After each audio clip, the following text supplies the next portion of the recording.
You gave me inspiration. Okay, so we have some bearded men around the table. Let's start.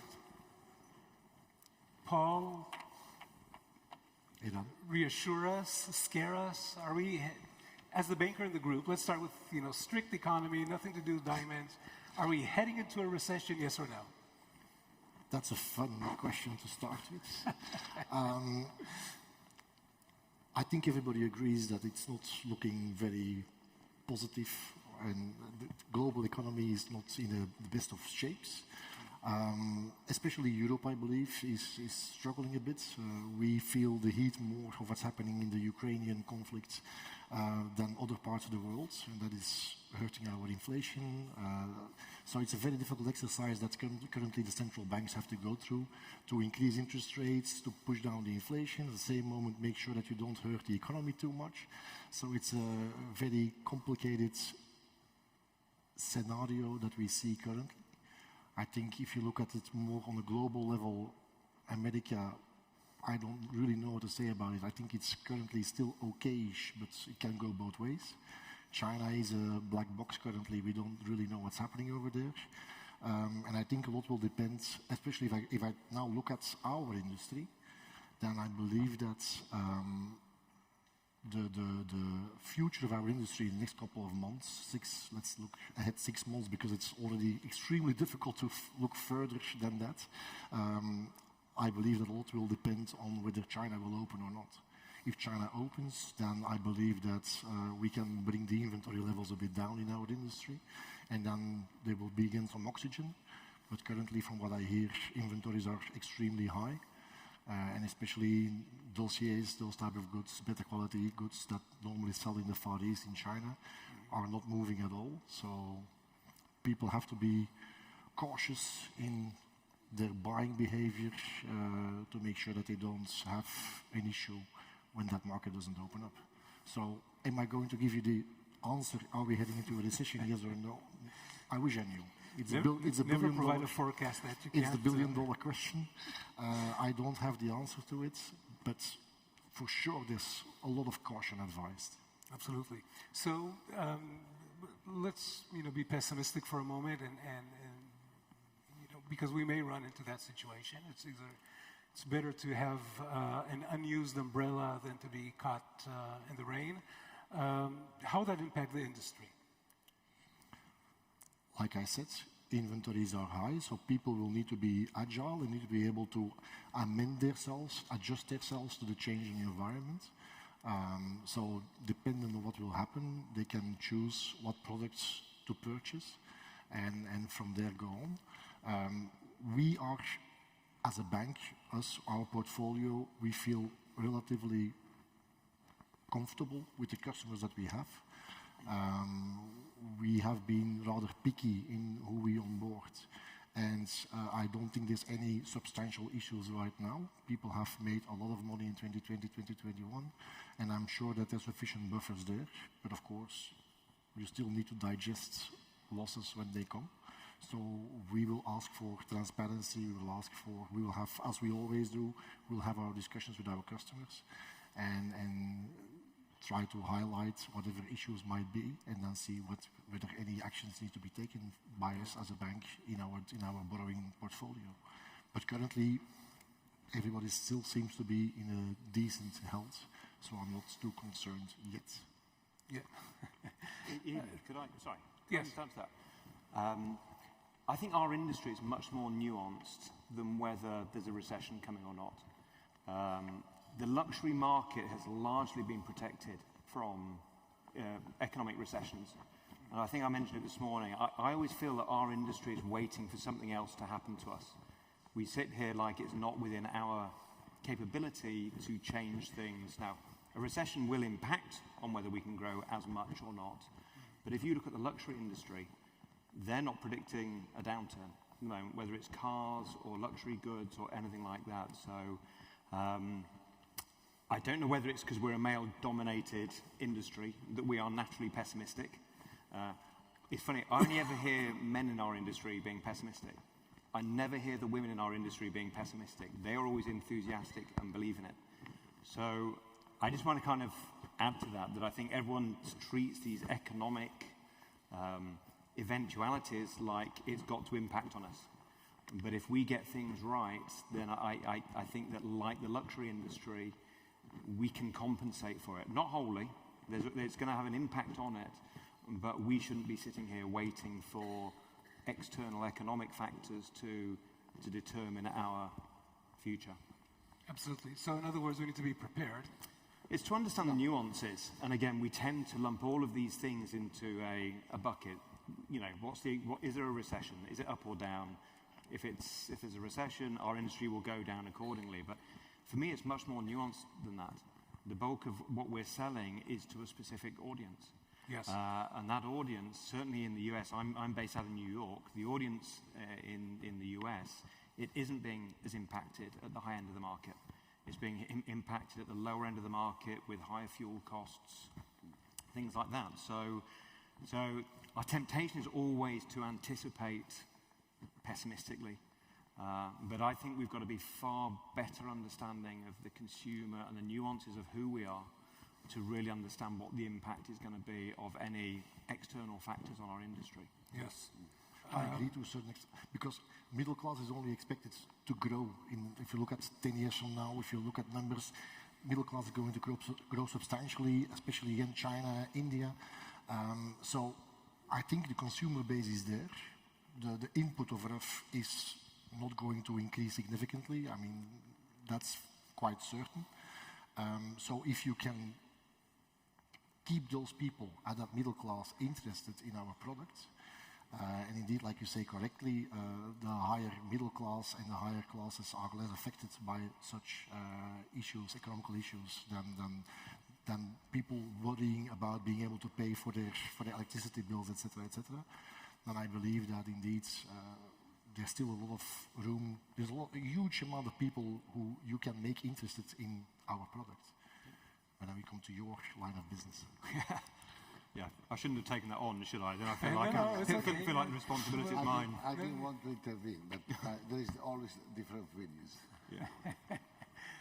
Gaetano, I'm going to get to you in a moment about it, but do you think that the jewelry industry is ready to weather another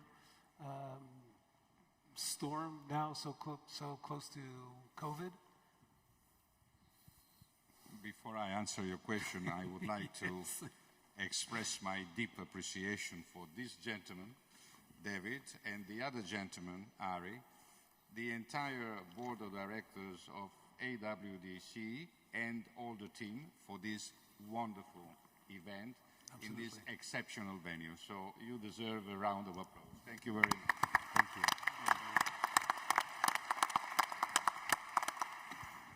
Please do not forget to invite us again.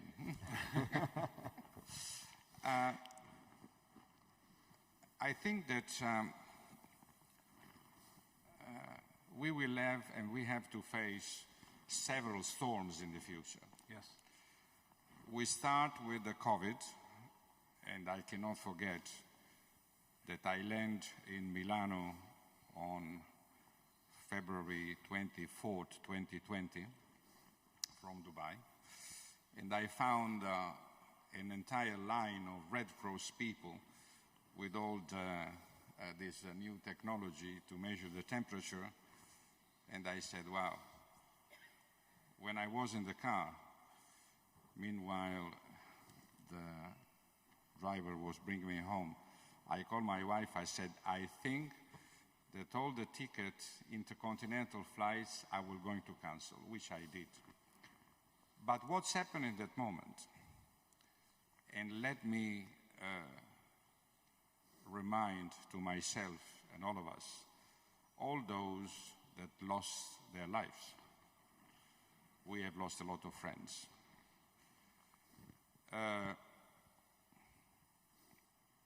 At that moment, I was thinking, what can we do for the industry?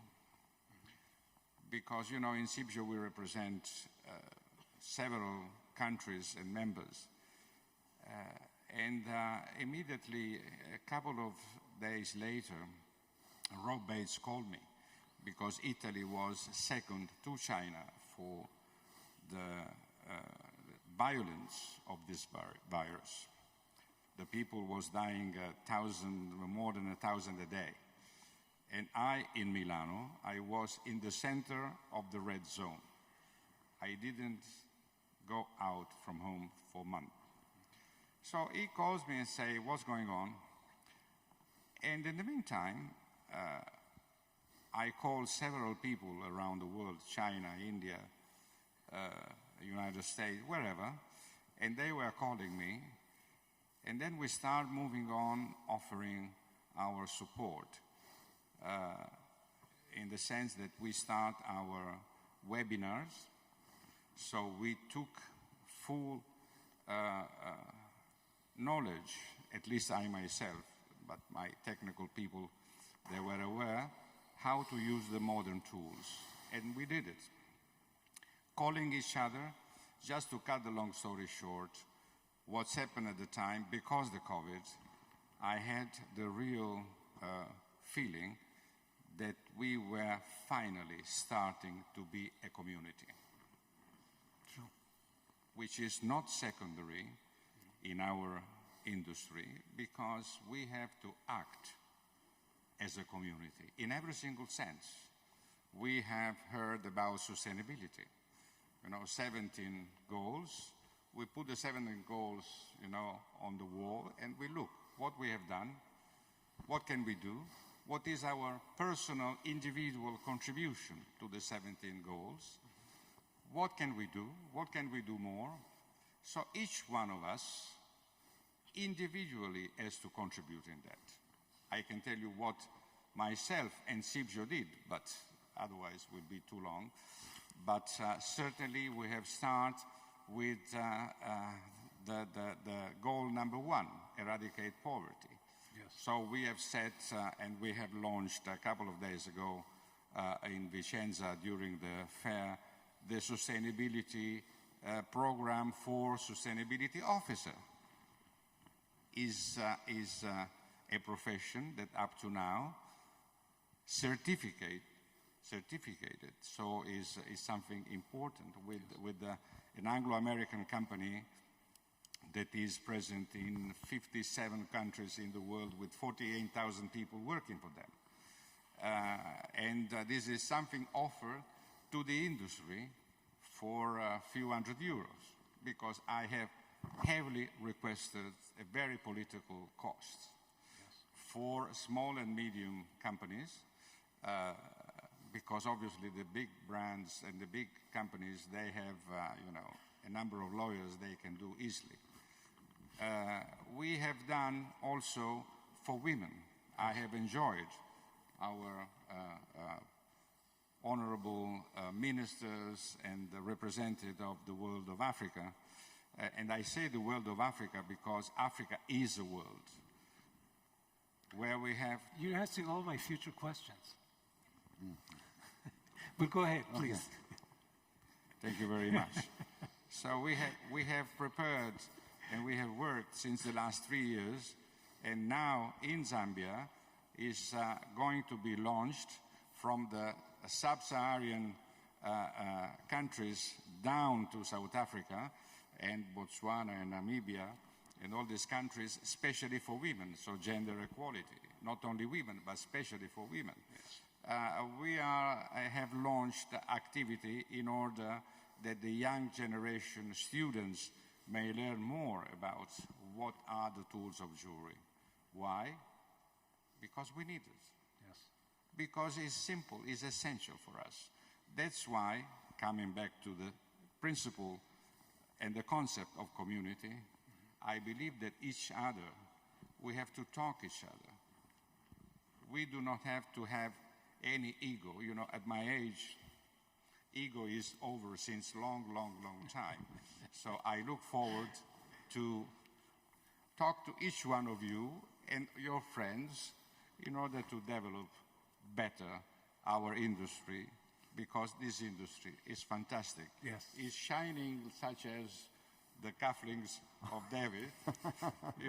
Obviously he represents Antwerp with this. I represent Sicily with this, yes. In the two sides, because in any case, I am as I said to a gentleman, you know, people think that I come where I come from, which is the northern part of Africa, you know. So I belong in the middle, you know, between Europe and Africa. But I'm proud of it.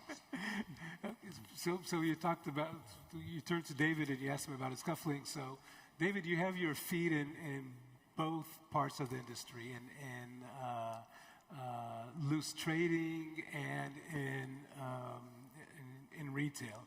And so one of the things that we were listening today is we spoke about sustainability, we talk about traceability, but at the end of the day, you know, how do we connect everything together? And so could you make a recommendation? What is it that needs to be done in order to approach retail better? Well, first I would like to, after your amazing thank you to everyone, I would like to follow you on that. And I really appreciate the people participating here. But I have one small remark. I mean, I arrived this morning, 8 o'clock, so some of you. And we started at 9 o'clock with amazing questions, amazing debates about trust, about the future, about the growth, about the traceability, sustainability. We even went at a certain point, we touched the climate. And now we are talking about recession and these things. I mean, what did I do wrong to be on the recession table? Well, I'll just continue to answer your question. I mean, both worlds are amazing. If I can compare it as different worlds, they're totally different, and not everyone is suitable for the one or the other. I'm just trying to juggle between the two. It's a game I started because I had a hobby of creating jewelry and wanted to see how does it make sense to start to create something different than just the buying and the selling and the trading. And then you realize it's a totally different experience, totally different world. You touch different people, and the reaction of the people is totally different. When you create jewelry, and you don't have to look at me, I'm just a small player in the jewelry. You have much more. We had before Walters and Hendricks, and now we have Mr. Coin. We have so much more people that have this education and this way of doing amazing jewelry and touching so much people. I mean, relations, we saw the graph of how much is bridal, how much is self-buying. I mean, people are celebrating happy moments. Let's not forget this. When people buy a piece of jewelry, it's not because they have to. They want to celebrate. They want to enjoy. They want to remember something. They want to, sorry to say, promote their self-image. I'm enjoying wearing something nice because I deserve it, or because I received it, or because it's simply nice and I like it. And when you get this energy from the outside world, the consumer world like we speak about, it's amazing, because at the bottom line, when they look at your product, they say like, oh wow, this is nice, I like it, and they want to buy it. Okay, this is the ones that you touch. When you go to the other side of the barrier and you speak about the trading in diamonds, whether it's in the rough directly from the mines, whether it's on the markets, it's a totally different game. There, your role is to find your good spot. Where am I? Am I supposed to be the first dealer? Am I supposed to be the manufacturer? Am I supposed to be the polisher? Am I supposed to be the trader? And in what way? And today we see it even more. Everything is traceable and everything is open, or at least that's what we want to achieve. People are asking themselves, okay, this is my position for the moment. Am I successful in what am I doing?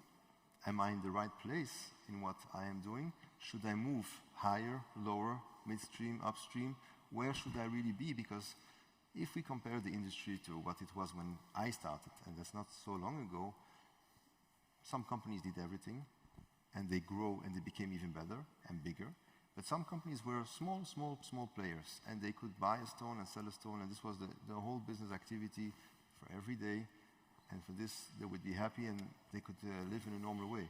Today, the world has changed.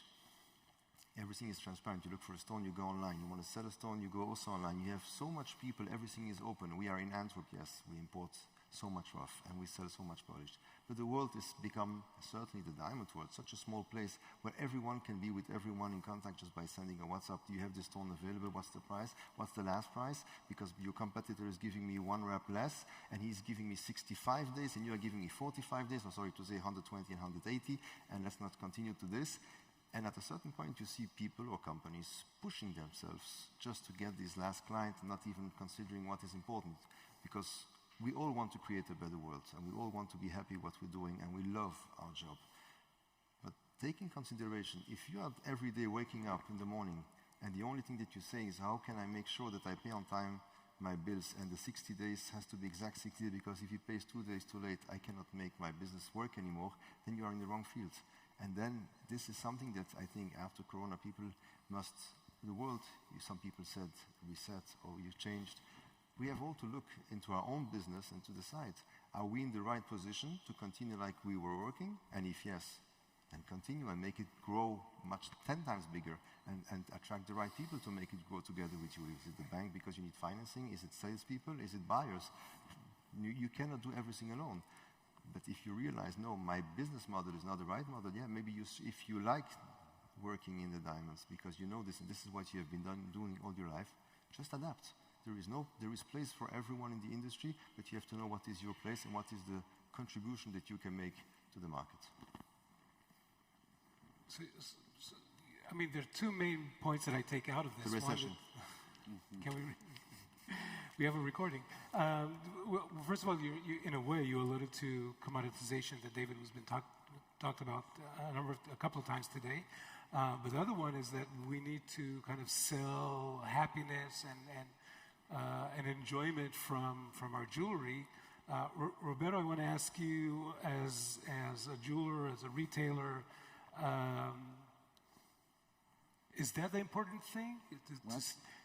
Is happiness and a good experience, enjoying your jewelry, is that the thing? No, my life is being happy, so everything around me You told me you were happiness. born happy, and you're going to continue that way. So I have to say 2 or 3 things which are very important. Number one, there is the big brands are missing. I'm a family brand, quite well known, but the big brands are missing because big brands, you're playing a big games here, so the big brands are missing. I would like to have seen one of the gods here.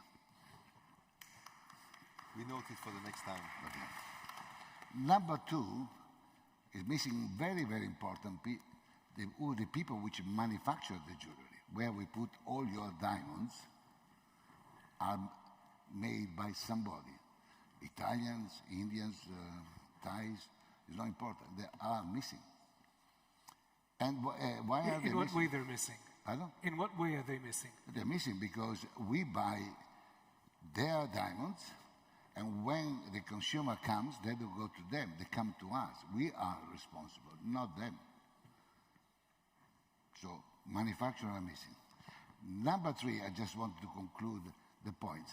My company is 75% women. I repeat.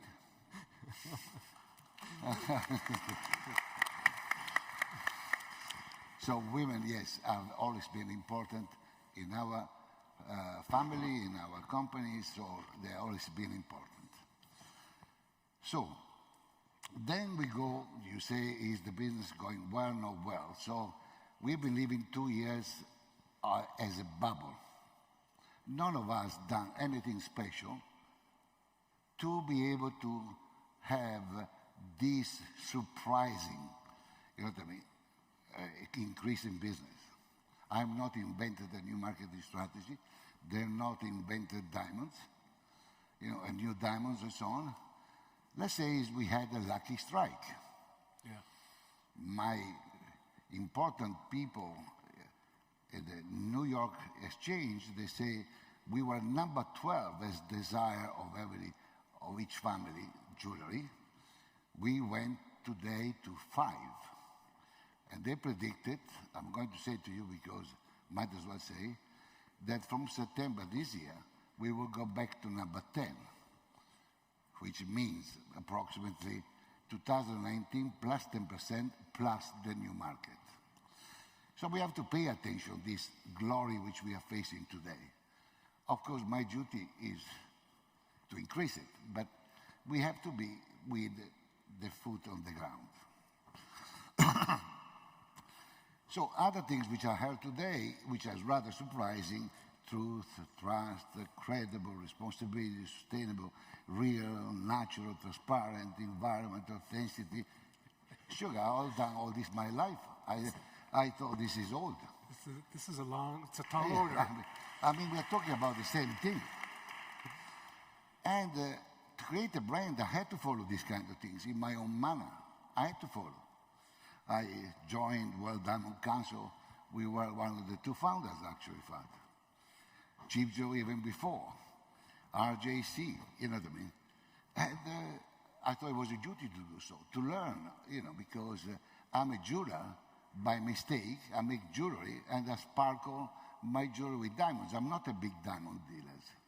I'm not. They are, but I love them. I respect them. But I can sell wood with diamonds. I can sell wood with sapphires. You know, I can go in different directions. Yeah. And the person which is also missing here is the creator, the people which can design, which understand styles. We have to predict the future. We have to understand what the woman wants in the next 12 months or the next 24 months. We know what kind of color to present. We understand women. We follow the women. We follow in the newspaper, the scandals, whatever there is, we follow. So we have to predict that. It's quite not so easy. So also those kind of people are missing in this conference. Yes, well known. I agree. Okay. So I heard of many things, and since 1996, I represent innovation and diversity. So I would like to dress each woman differently, not equally. So diversity is what kept my company alive. I continue to surprise, you know, my clientele continuously. Of course, in the diamond industry, there's the big, the medium, and the low. They're all the same. I don't understand why we are talking about marketing, and a lot of the diamond industry is discounted. And that is no good. A lot of them are in memo. That is no good either. You know, the competition is not fair in the diamond industry sometimes. So there's plenty of room. And the brands, we elevate the standard. We elevate because we have a beautiful story to tell. Yes, in every design which we make, we have a story. And we can upgrade. So you do need the designer, the manufacturer, and of course, the diamond dealers a lot. And you are in a better situation than the manufacturer. So, but we have to pay attention. And then also there we have standards. You know, in Italy, as you know, we have quite a high standard of manufacturing and social responsibility. So, what are we talking about marketing? We spend the money. We really spend the money in marketing. You don't spend enough. I conclude there for a moment. Okay, David. He actually brings up a very interesting point. So if you look at the demand is let's all put our money in one big pot and do something that is generic. Roberto is saying, well, you know, but we all have a responsibility to our own business and to ourselves.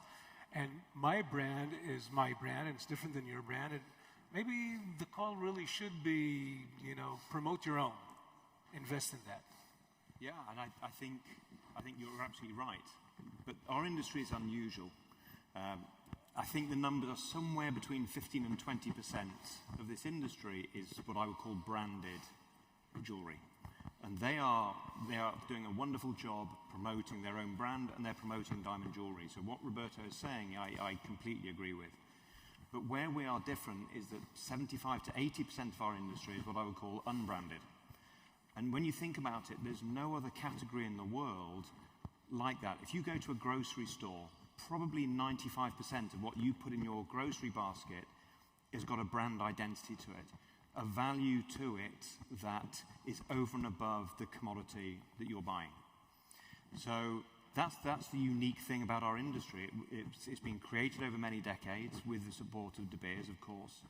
But our industry, even compared with groceries or cars or anything else, can you imagine buying a car that wasn't branded, that wasn't a label of a brand?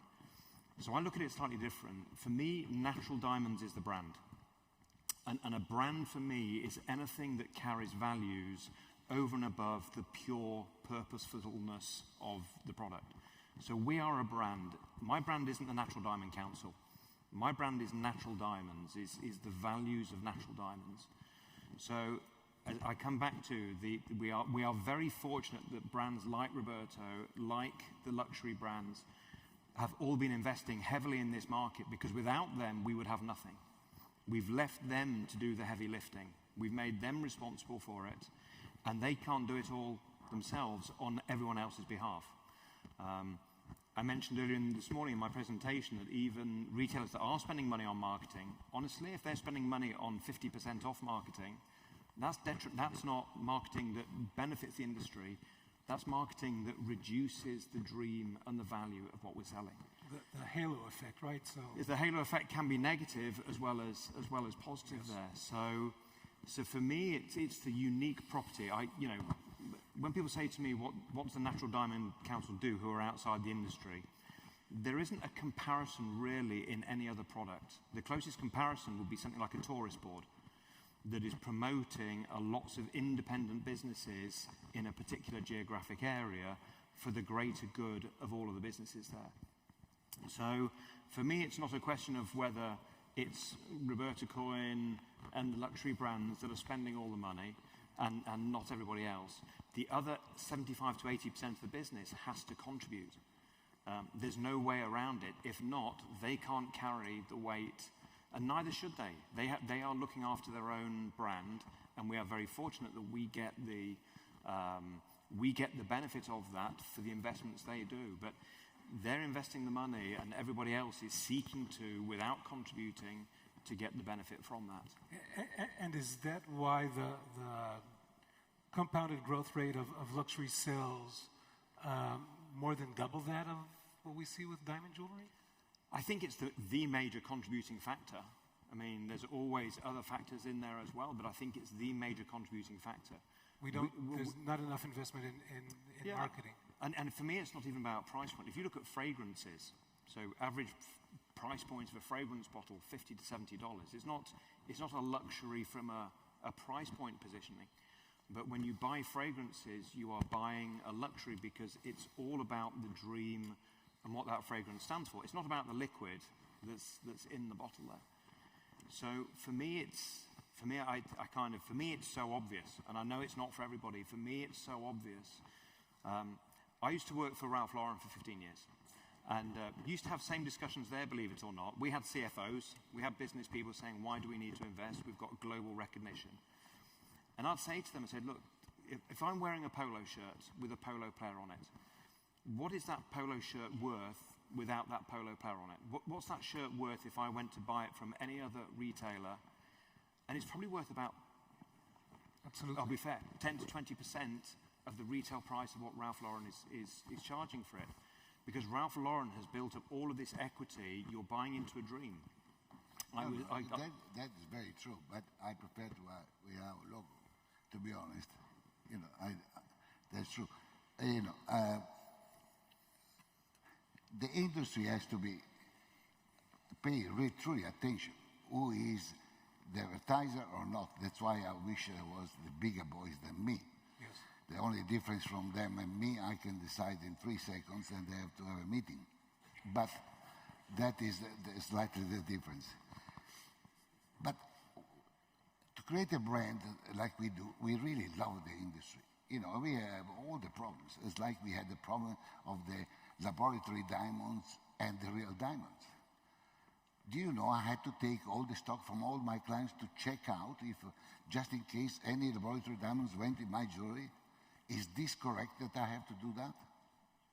And you had no choice because it's reputational. It's purely and you had no choice because it's purely reputational. Yes. But when we are buying, you should guarantee me I'm buying right. Yes. Why should I have to go through also your supply chain?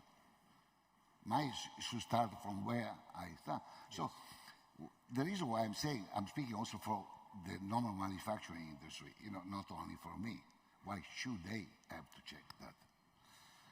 And the most important thing of any business is service. I thought cash flow. But maybe that's because I'm sitting so close to Paul.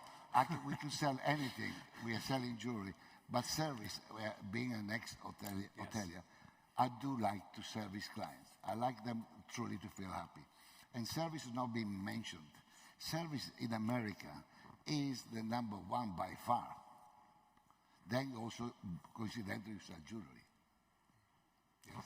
But I wrote something about your diamonds industry and the laboratory diamonds. I wrote the other days before, this is the second time I read it. I wrote these words: believe you me, when you discover the beauty of nature, and natural diamonds come from nature, believe you me, when you discover the beauty of nature, you will understand the secret of life. That is what I think about the real diamonds. You're here. Sorry. No. He gave us wings and we rose, but I actually want to bring it down to number crunching. So one of the biggest reasons for resistance in the midstream, they said, De Beers has deep pockets, they can afford it. We're not spending on marketing in the midstream because our margins are razor thin. Is that the case? Is it really the situation where they cannot afford to spend, instead of 2%, 10% on marketing? Of course, the margins are different for the miners than for the midstream. Yeah, I know some of your clients here are very unhappy about this. I have to be careful. So that's something to bear in mind. But I do agree with what David said earlier, is that I think this entire industry will need to work together to make sure that it is sufficiently invested in that marketing effort in order to make sure that that growing middle class is pulled towards our luxury products and not others. Yes. So I think it is important how much each one has to pitch in. I mean, there are also a lot of other things that cost money. So all of the increasing standards like ESG reports and all of this RJC, you name it, all of that comes at an expense, which 10 years ago was not there. I'm not saying that's a bad thing, but all of that in the bottom line needs to be calculated by the diamond traders, manufacturers. But isn't that the cost of doing business? I mean, if you want to have a business and you want to reach clientele and want to expand the business, part of your business expenses is marketing. Correct. I now repeat what I said a few years ago when I was sitting with some miners, where I told them, listen, at that moment, pre-COVID, people who were buying primary from the miners, they were all complaining. They were losing their pants. They were not making any money. And I told them as well, leave some money on the table for your esteemed contract customers to make sure that they have a sustainable business. If that happens, then of course you have more room to set aside for all of these requirements, like marketing, like living up to the standards, etc., etc. So, up to certain levels, I fully agree that everybody will have to do an effort. Absolutely. Okay. Earlier today, we invited people to answer a poll, and I would like to, if we can, see the results of the second poll, which asks, when posed with opportunity, how likely are you to invest in a branding initiative? And we see that more than half said very likely, and hardly any said very unlikely.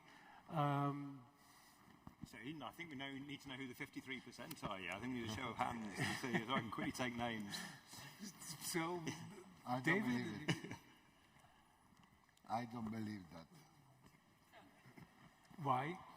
Because you already tried before.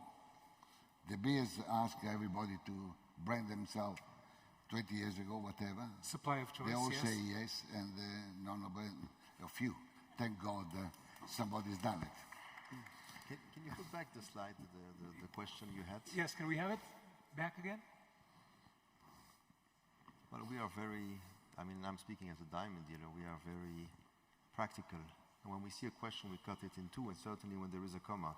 And here you see, when posed with opportunity, okay, there's no opportunity, so what do I care? I'll say very likely, because how likely are you to invest in a branding initiative What's the opportunity? Ah, no opportunity. But okay, I just, it's very likely because if opportunity That's a will very come. Talmudic answer. Yes, but this is how most of the people might think about it. This is, what do you mean? What's the opportunity for me in it?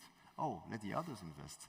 And this is the question that you are probably trying to direct. Is it the role of the diamond dealer to invest? David's forehead is getting longer. It's already a long forehead without getting any longer. I wish there was Andre Graf's born. So it's fantastic. That's why I challenge Yes. whoever say. But there's truth to that because there is a tendency to give the answer that you think that you're expected to give rather than what, but so let's take the breakdown that you created. Given the opportunity, so you're a supplier to a retailer, and the retailer said, hey, I want to invest so much in this and that's that. part of the Are you story willing to put in, 10% of the spend, be it I think Facebook or whatever? this can be continuation of the panel we just had before. They were speaking about partnershiping. What is a partnership? I mean, if I'm just selling to you because I'm the cheapest on the market, there's no partnership. Because the minute you find my competitor be cheaper by a cent, you'll move on to the next one. The partnership is something that is created, and it's created on both sides. We heard this morning, the first panel, that we need trust from the consumers, which is nice. So you create a partnership with your consumers because once they buy by you and they like your story and they become in love with your product and with your ideal, they will come back. And if not, they will refer to somebody else to come back to you. Why not create the same partnership upstream as well? You have to buy your diamonds by someone. Well, if this person is ready to play with you and to partner with you in a way that he says, okay, I don't have to worry every morning, will he continue buying by me because I have the best price? Or is it just no, because I am a correct person and I'm dealing with helping him to get his brand on a much better and elevated way. Like he said, he had to check all his diamonds, all his jewellery, were they correct or not. It's a funny story. I told this in Tel Aviv a few years ago. The less diamonds I put, more money I make. It's not true. But the clients ask you, how much is per carat? I said, no, just a moment. Diamonds, by the way, look at the jewelry first. So the diamond industry, which had a beautiful life, has to pay attention to it because in one way we say more marketing like I did because I do it, and then there is a lot of people discounting it. So why do they need to discount? There is different level which some people need to discount to be able to sell it. But anyway, why?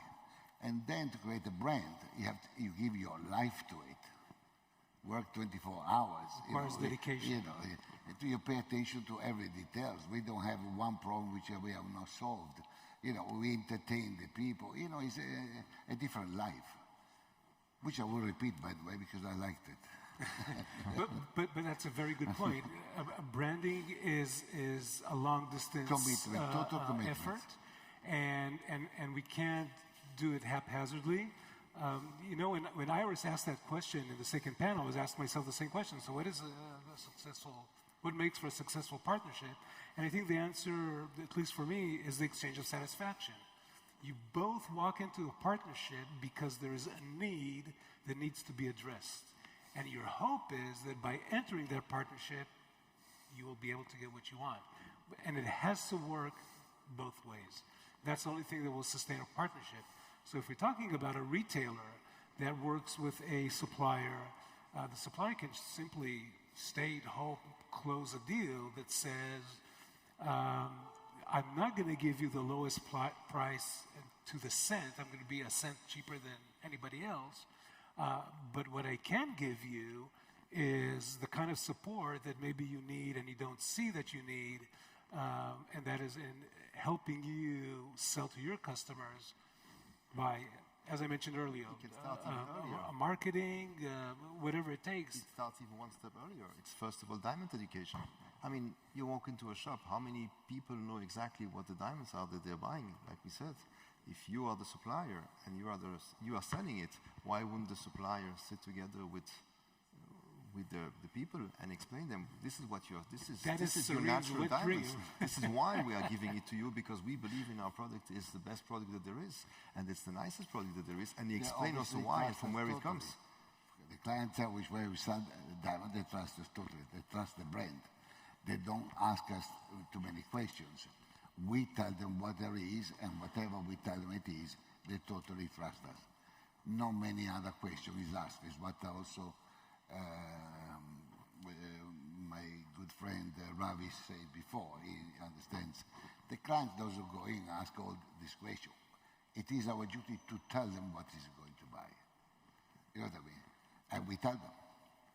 And we are proud when it's certified, and we are proud when we know where it comes from, and we are proud from our supplier, and we are proud of our setters. We check all the time, just in case there is a synthetic diamonds going on or somebody, we always check it the same, which is a pain in the neck, but no. It is our duty to tell them and to instruct the clients what they are buying. But if you build strong partnerships with your suppliers, then can't you maybe at a certain moment in time be secured or be certain that there will not be any lab-grown diamonds there, because the partner knows that if he delivers you lab-grown, then he's no longer a partner. I mean, that's how, if I understand correctly, the brands, the big brands also do it. If they find one lab-grown diamond in the parcel that you deliver, you're out. Of course. So through building those partnerships, that's one of the win-win that you have, that you don't have to go through the hassle because you know that you have a trustworthy partner that can help you. We are partnering just indirectly. I have not found one really diamond dealer which really want to create a brand. But you had an attempt a few years ago with the Cento cut. Yes. I remember that. I had it, yes. With but our friends from Rosy Blue. It's two different religions, believe you me. It's two religions. Branding is a new religion. I'm Catholic, some of them are Jewish, some of them are Indians. We are different religions. Some of them are branders. It doesn't quite match. We have to open the young generation who are inspired to create a brand for their family, and they will ask help from other people, but that's what we have to open. The mentality is totally different. And if I could say, I mean, the concept, respectfully, that a diamond dealer could build marketing programs is just so far from the reality. It's just the consumer, so we can influence them maybe when they come to a store. We can educate the sales professionals, etc. Outside of the brands, there is no one on TikTok. There is no one on Snapchat. There's no one on Instagram with any kind of sizable followings. So our industry gets so focused on when they're in the store, we can sell to them. We're a selling industry. We're not a marketing industry. Outside of the brands and the designers. So that 80% of the industry we are selling, we will partner with the retailers to give them what they want. But the reality is that no one's going to be on TikTok, Snapchat, Instagram, any of those platforms. And that's where the consumer is. That's where the consumer is seeing luxury brands. And that's where that desire is coming from. And I say, I am equally passionate about the potential of this industry and equally frustrated by the misconceptions within the industry. And I say that with the greatest of respect to everyone here. But I have had meetings with members of the industry who said, David, look, I've got this marketing idea. We can do this. And I have to sit through a half-hour presentation before I say, look, I'm sorry, are you serious? Are you serious? You think $100,000 is going to transform a business? Are you serious? You think that doing that in a print magazine where our consumer isn't is going to change your business? And I have to be direct and really blunt with the industry and say, you're kidding yourselves.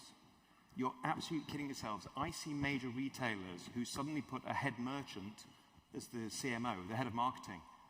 Okay, would you put me in charge of diamond cutting? I hope not. You definitely shouldn't do.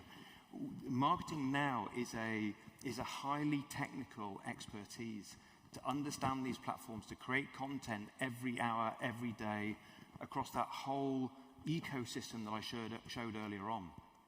So we can carry on the way we've always carried on. And all the people that make money will continue to make money, and that's great for the industry. But all I'm doing is I'm putting forward an alternative and saying this industry should be twice the size that it is. And the way to do that is predominantly to come together and say, how are we going to invest collectively such that we all get the benefit and the profitability from it? I am sure if we have double the consumer sales, we'll have higher prices, more profitability, the banks will be queuing at the door.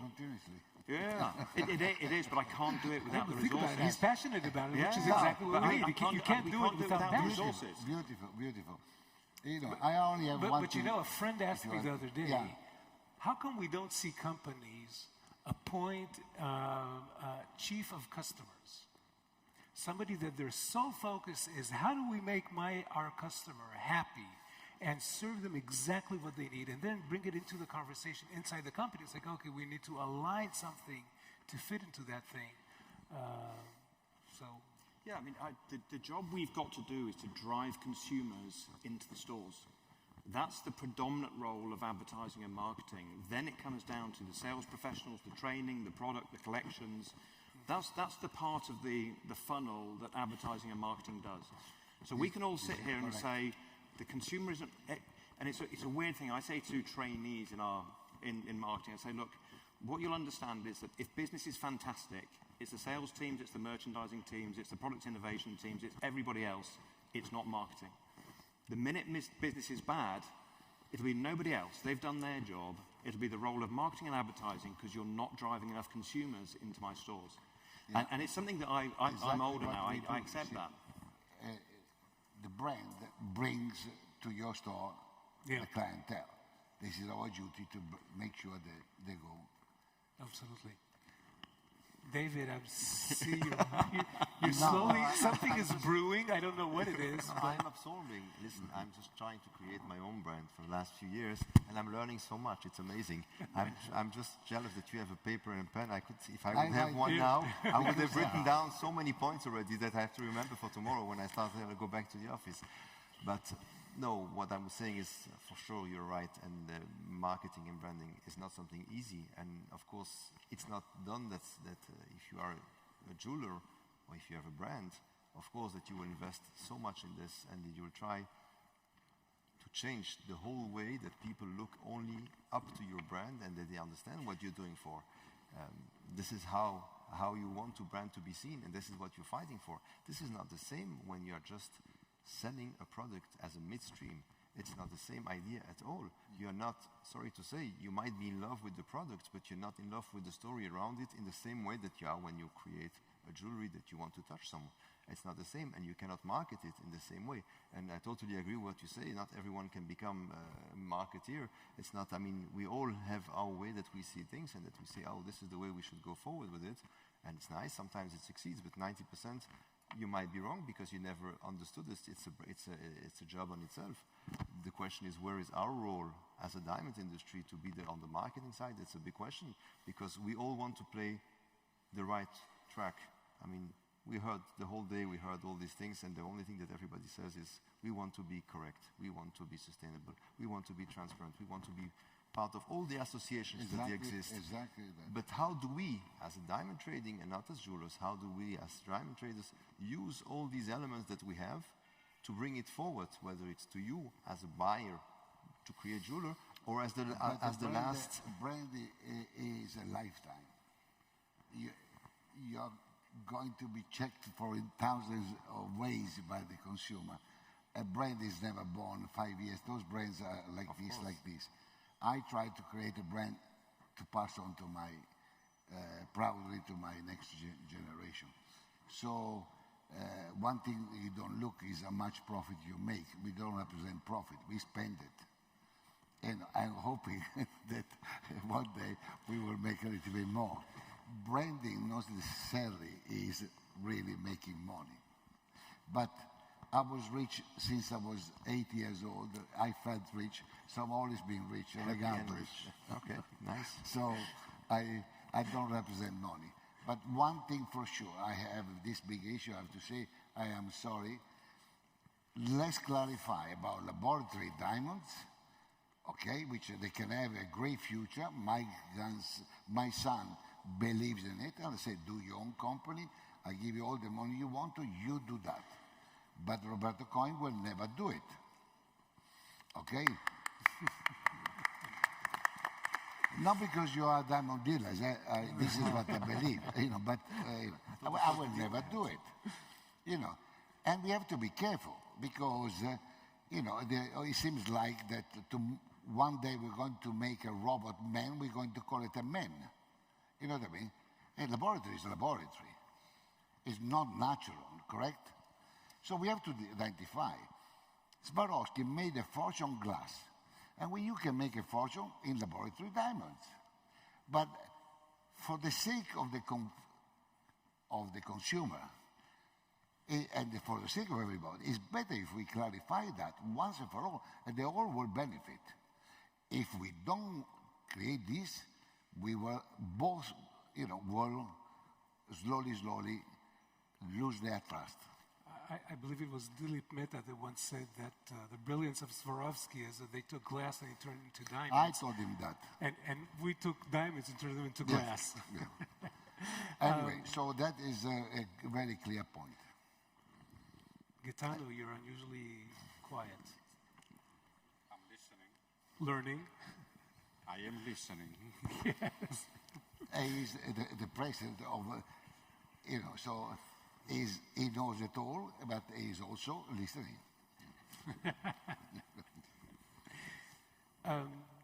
Your thoughts on the issue of marketing and where we're going with that, and let's talk about lab-grown for a moment. What's Well, I'm telling you, and I explained why I was listening. You said, yes. I'm learning.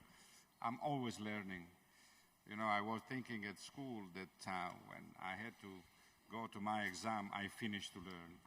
Once I was thinking that I was finishing to learn, then I started really and seriously learning. And today, I'm learning a lot. The element that I can see in this wonderful conversation is the basic element of this industry. Every single segment of this industry, despite and accepting, of course, what Roberto is saying, diamond, jewelry, design, watches, we represent watches. as well? Yes. And I was thinking to watches, looking each one, I don't know if you have one. Let me see what you have. Who you gonna tell? Let me see. You have a different brand, because we all share the same brand. We do? And it doesn't make any difference, but in any case, even Which one do you like more? whatever, doesn't make any, I have many, by the way, but even my iPhone, I can see what time is it here, without spending what I have here. But what is the basic element of that? And what is this basic element of our industry? What we have seen today, passion. Passion. And why passion is there? For several reasons. Let's go starting by the consumer. The consumer is the one who has full right to ask each one of us, whatever segment we are covering, to be passionate in what we do. Why? Because he said in America, by far services, I think that all over the world, services and serving the consumer is essential. And the consumer decide if Roberto Coin is successful or not. Why? Because despite what he does in the way he does and whatever a diamond or other stones or other elements he uses, if he is doing as he is doing in a passionate way, then the consumer will be happy, because the jewelry. But he needs to communicate that. Wait a minute. It's wait not a minute. enough to just. Wait a minute. Let me finish my Okay. thinking. Unless you want. No, you want to I'm be patient. Like I know you're Roberto, Sicilian. I'm patient. I'm perfectly patient. Let me finish what I'm saying. But it's essential that what we express, how we express our passion, is correctly communicated. Yes. Because the consumer has the right to know. The consumer has the right to choose consciously. The consumer has the right to decide to spend 1 penny, 1,000, 1 million, whatever. Why? Because give joy. And my question is, what is a piece of jewelry? How you define? Because the diamond? Because the design? Because the pearls? Because the color stone?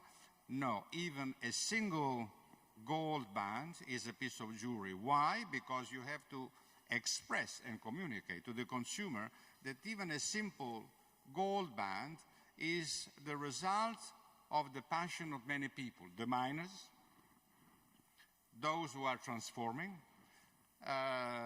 the jewelry designer, the dealers, till the very end. The supply chain entirely has to talk each other. And I go back to the sense of community. If we don't talk each other, and if we do not understand that we have to present each other to the consumer as a community, we will never succeed.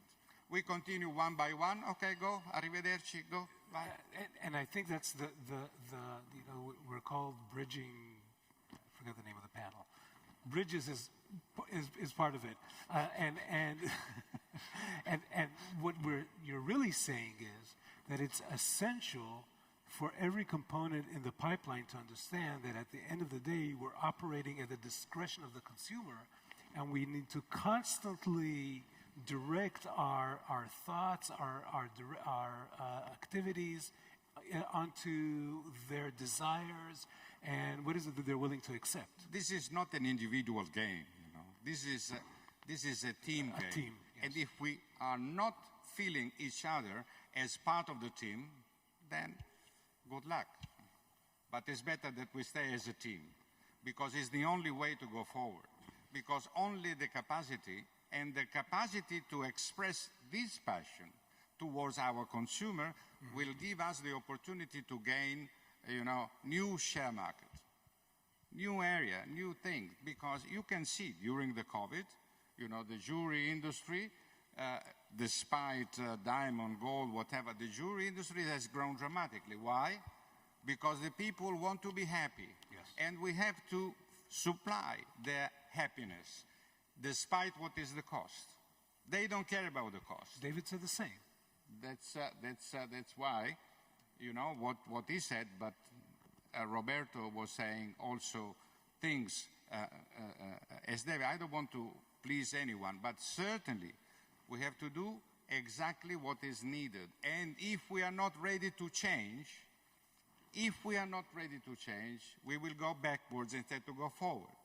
And as you said previously, we are going to face a lot of challenges in the future. COVID, maybe another COVID will come. Now you have a different vaccine. Now there is a situation all around the world. The fact is that historically, the human being will never learn from the mistakes. It's better that we start learning a little bit, and we consider what we have to do. And we consider that, again, we are a team. If we do not help each other, we will not go well, including the bankers. Anyway, we only have one problem. I was going to ask David a question. Yes, no, please go ahead. No. We're talking about the luxury industry, no? Yes. Everybody defends theirs, you know. We only have one problem, to be more attractive than the other luxury industry, bag, shoes, and that. Just we have to be slightly better than them. That's it. So if we all apply ourselves individually and collectively, well, the jewelry industry will go well. So you're telling me that we will never see in a Roberto Coin jewelry piece a lab-grown gem? Me, no, until I'm alive. Your son? Yeah. My oldest son, no. Oldest son. The young son, yes, but he's not working in the company. but I told him, that's I one way will of dealing finance with it. No problem at all. I'm not disputing anything about laboratory diamonds. I really am not. I'm trying to say, and I've been traveling 117 countries. I think I know enough clientele worldwide. I'll tell you a little bit of advice, you know, for what it's worth. Let's divide the two. There are two things totally different. Let's respect a diamond dealer, which, you know, was a client which bought a very important diamonds in the past. Are we saying that it's not fashionable anymore? Yeah. I mean, we are stupid. You know what I mean? And then the price is different.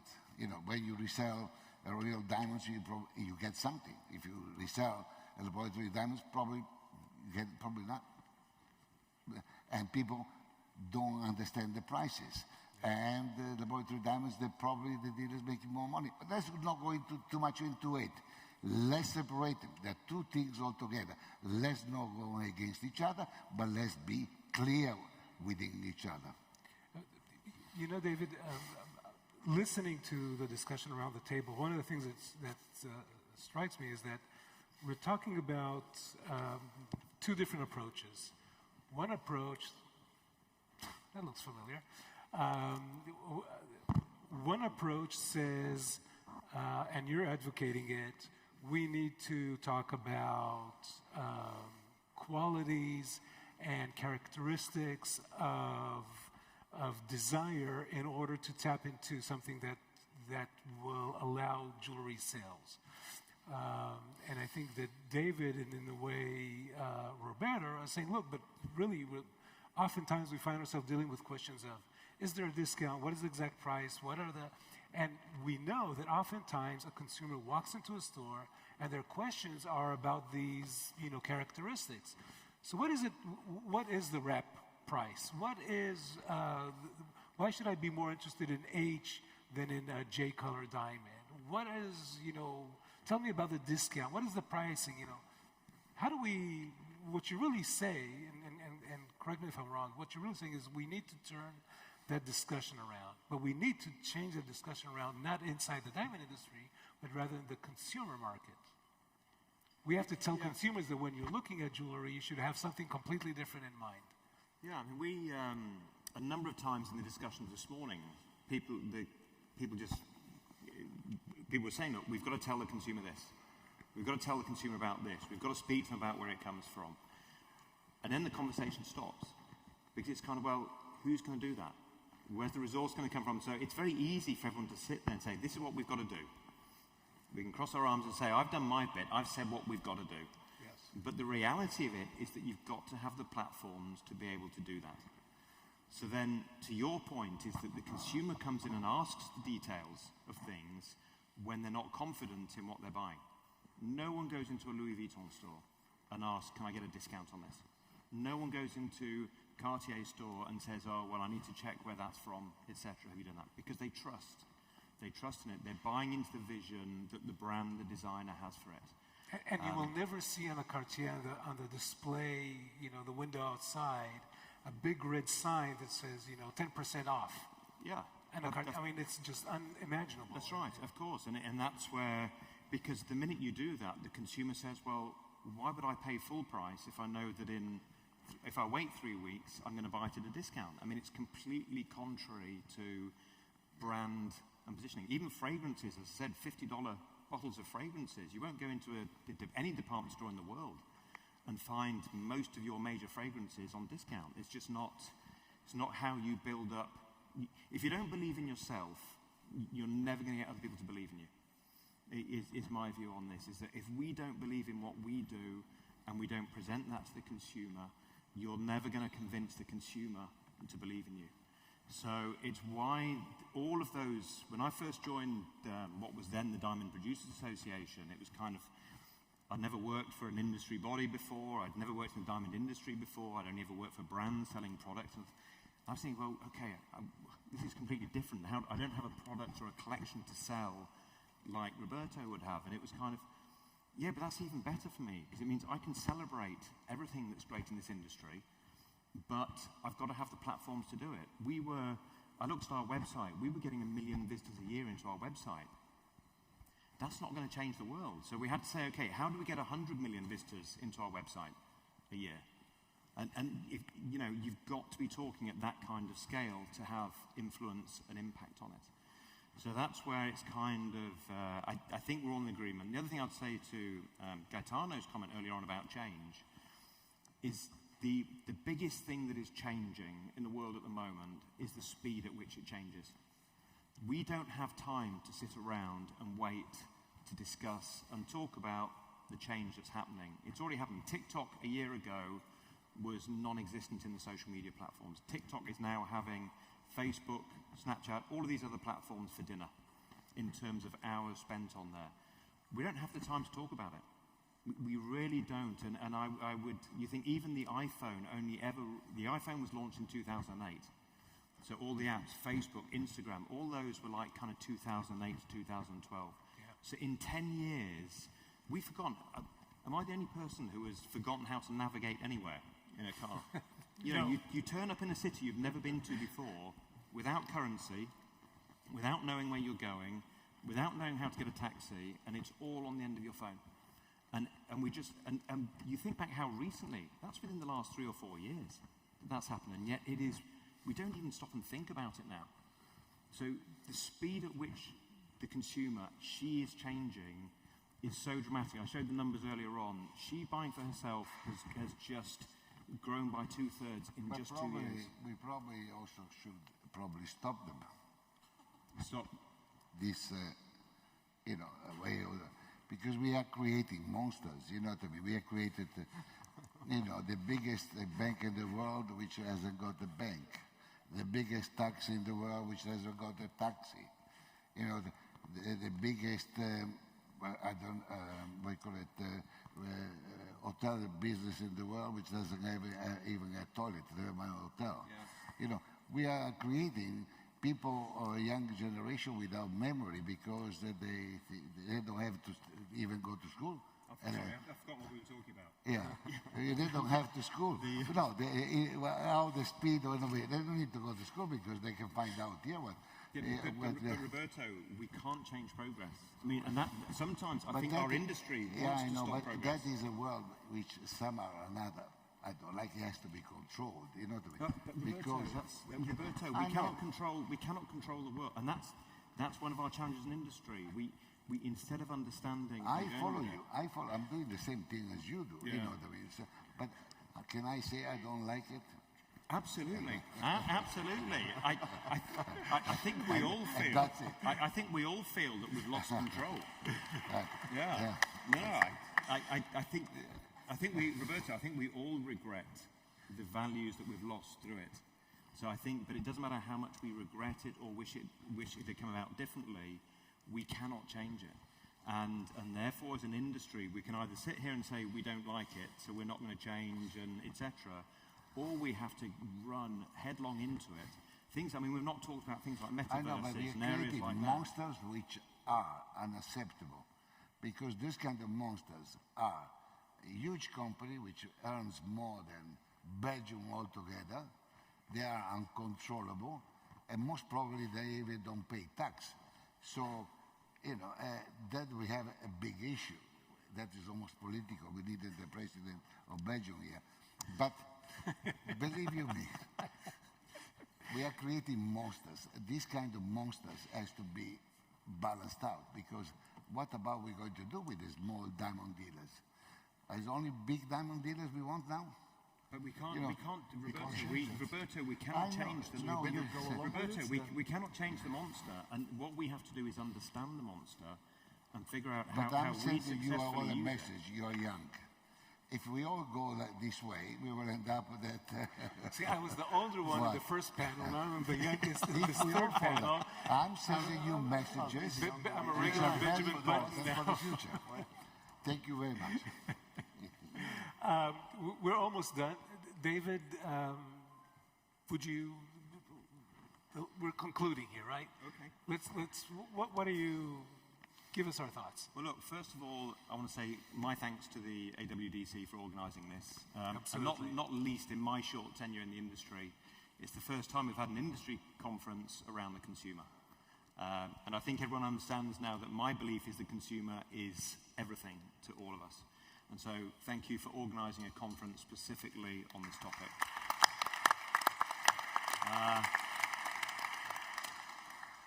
And I thank everyone for the participation. I had some great conversations. I missed lunch today because I had so many people wanting to talk to me about what we were discussing here, which is great. That's the purpose of these conferences. Yes. Is to get people talking, getting people coming together. Yes. And sharing opinions, whether we agree with each other, whether we don't agree with each other. We don't have to agree ever. Absolutely.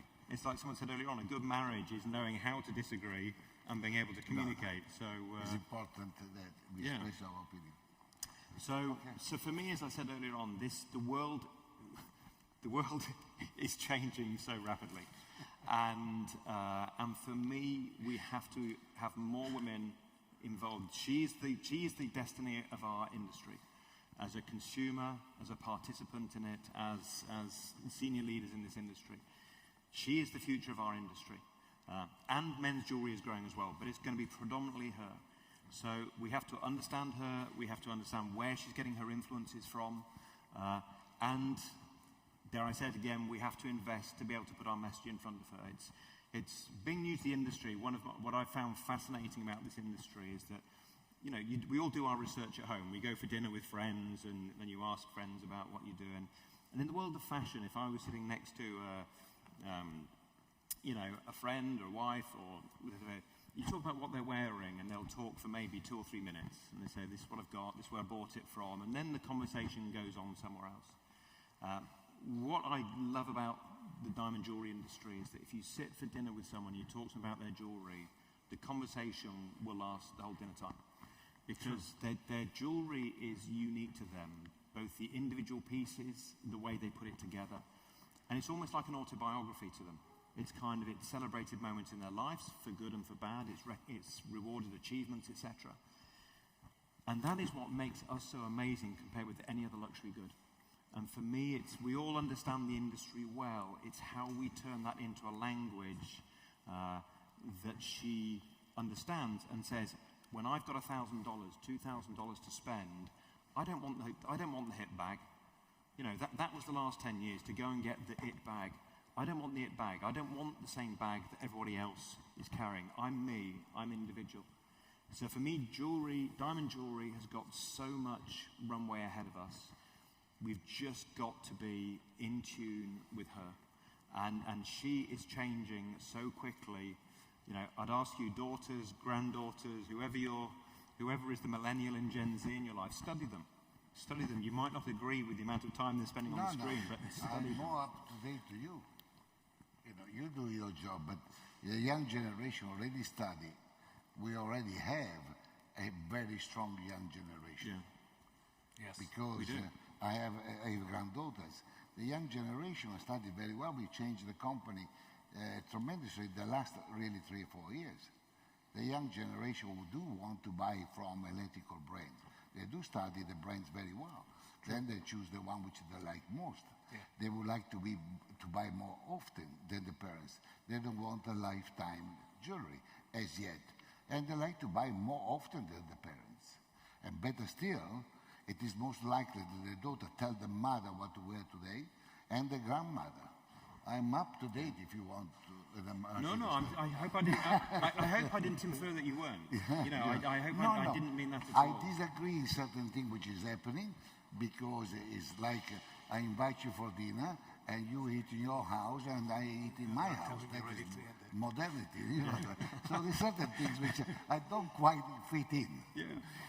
Gentlemen, thank you very much. I thoroughly enjoyed this discussion. I hope, I'm pretty sure that everybody else in the audience enjoyed it as well.